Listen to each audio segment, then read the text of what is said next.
தள்ளிடுறா first வெட்டாதீங்க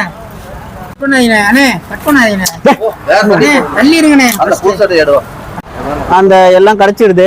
அதனால இப்போ வேலை வெட்டிக்கு போகாம இப்படியே சுத்திக்கிட்டு சொத்து பத்தெல்லாம் நிறைய இருக்காமா உனக்கு.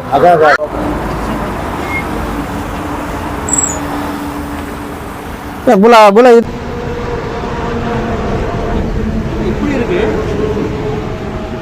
வயசு சின்ன வயசு மாதிரி இருக்கீங்க. ஏன் தம்பி இப்படி இருக்கீங்க? ஏன் இப்படி இருக்கீங்க? உங்களை பார்க்கவே கஷ்டமா இருக்கு எனக்கு. உங்களை பார்க்கும்போது ஒரு அண்ணனா உங்களுக்கு